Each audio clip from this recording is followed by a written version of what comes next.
el Cártel Jalisco Nueva Generación de usar dinero del robo de combustible del huachicol para financiar campañas políticas en México.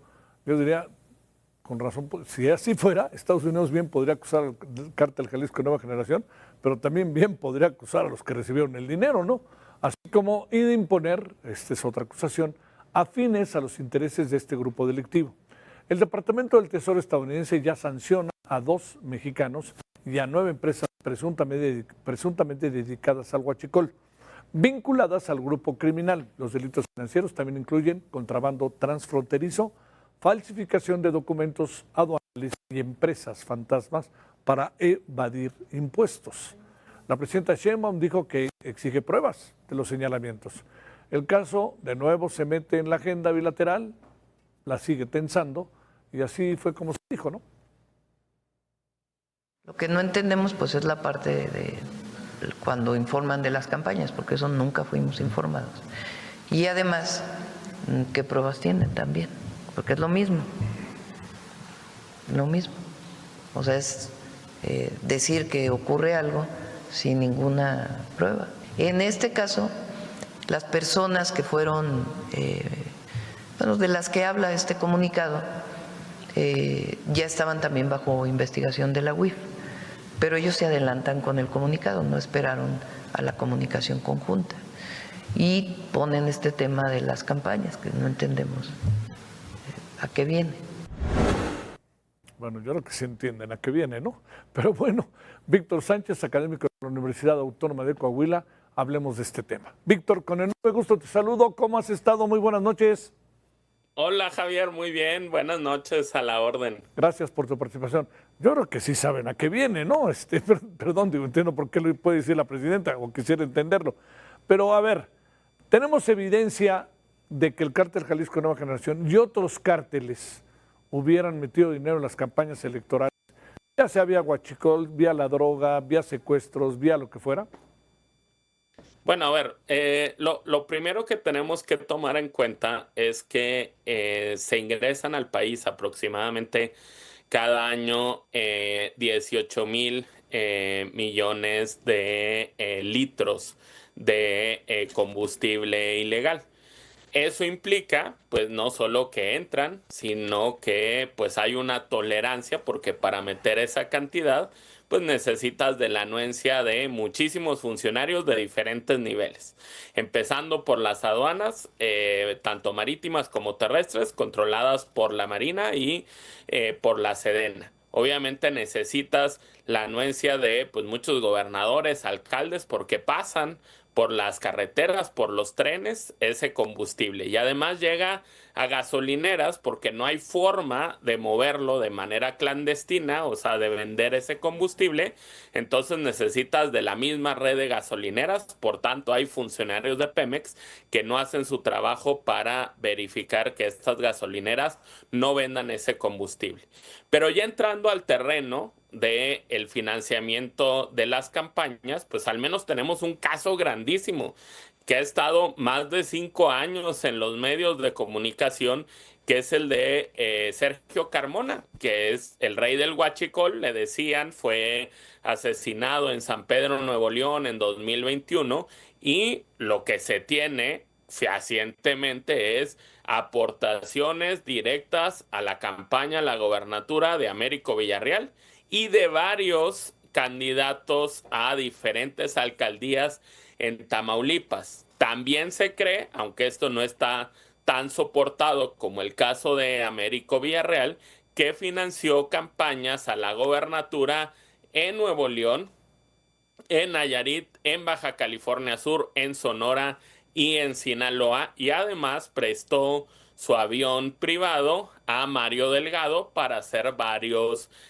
trayectos. Yo en principio creo que por ahí va la acusación del Departamento del Tesoro, y entonces la posición de la presidenta es más como evitar que su partido se vea manchado por lo mismo. Digamos, es válido pedir más pruebas, o sea, pero la cuestión es, creo que las pruebas ya están ahí a la vista de cualquier ciudadano informado desde hace muchísimos años, y no dudo que pudiera haber otros casos como el de Sergio Carmona con distintas empresas y con distintas entidades federativas involucradas. Bueno, a ver, Víctor, digamos, la presidenta pide pruebas. Lo que nos acabas de decir para la presidenta no son pruebas. ¿Me explico? Bueno, ¿no? ¿Me sí, explico?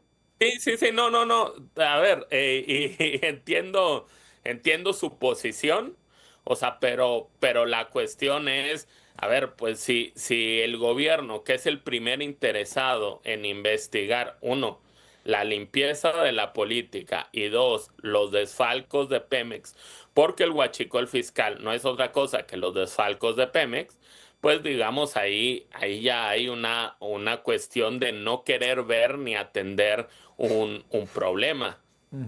Ahora, te planteo, Estados Unidos lanza estas acusaciones, ya están cubriéndose los 60 días del caso de Sinaloa y no tenemos una segunda, yo diría, un segundo expediente de acusaciones. ¿Qué podemos pensar de esto o qué es lo que supones que va a pasar? Ya esto agreguemos este caso del que se está hablando porque además también estaba el caso Michoacán, ¿te acuerdas? De todo lo que pasó Sí. en algunos municipios, en la zona caliente. Pero ¿qué piensas de todo esto? Pues, ¿qué es lo que va a pasar? ¿Llegarán más pruebas? ¿No llegarán más pruebas? ¿Cómo podríamos? Porque también yo sigo pensando que hay muy poca autocrítica, ¿no? Digamos, yo lo primero que me hubiera planteado, Víctor, es, a ver, ¿por qué le quitan a alguien su visa? ¿Por qué? No es que sea muy importante ir a Disneylandia, sino más bien, ¿por qué se la quitan, no? Sí, claro, a ver, digo, y creo que la crítica tiene que ir a ambos lados, ¿no? O Claro. sea, uno al gobierno de los Estados Unidos, o sea, en el hecho, sí, de ser muchísimo más detallado, o sea, a la hora de hacer las acusaciones. Pero también, pues, del lado mexicano, o sea, el hecho de, pues, no salir de entrada, o sea, digamos, a cerrar la puerta a posibilidades en donde hay elementos, o sea, que hemos visto que, pues, perfectamente pudiéramos o se debiera desde el país investigar más a fondo. O sea, digamos, el tema, por ejemplo, de Sinaloa, totalmente cierto que Estados Unidos hasta el momento no ha presentado un pliego adicional que soporte el caso, aunque pues sí también tenemos elementos precisamente desde 2021 de posible involucramiento del crimen organizado en campañas políticas. E independientemente de que lo diga o no Estados Unidos, es relevante para el país investigar ese tipo de casos. Pero también de parte de Estados Unidos, pues resulta relevante que tenga o que aporte muchísimos más elementos para poder darle cauce a sus peticiones, o si va a buscar una relación bilateral, esta tiene que estar basada en la comunicación y en la cooperación. Oye, ¿nos la vamos a pasar de aquí hasta que termine Trump? ¿O pasará de repente un acto simbólico, importante, significativo, en donde haya una especie de alto en el camino y ¡pum! Se recoja todo lo que se está diciendo? Yo siento que la estrategia, o sea, más que llegar a un punto definitorio Sí. va a ser precisamente un desgaste lento. O sea, es decir, acusación tras acusación tras acusación, y que esto vaya generando un desgaste mediático que debilite al gobierno actual. Sí, esa es la impresión que acaba quedando. Oye, y para cerrar, digamos, ¿sabemos dónde está Enrique Díaz o no? El que se entregó junto presuntamente con Gerardo Mérida. Bueno, a ver, o sea, digo, lo que sí sabemos está en Nueva York. Lo que no sabemos es exactamente en dónde está internado, o si bien ya entró a un programa de testigos protegidos, o digamos está en otra instalación precisamente aportando información. A final de cuentas, pues la flexibilidad del sistema judicial norteamericano pues permite dentro de su marco legal, pues todas estas posibilidades y pues mucho dependerá de la información que tenga para aportar. Bueno, que tengas buenos días de descanso, Víctor. Muchas gracias por tu tiempo, ¿eh? Gracias como siempre. No, muchísimas gracias, Javier. Gracias. Un abrazo. Hasta luego.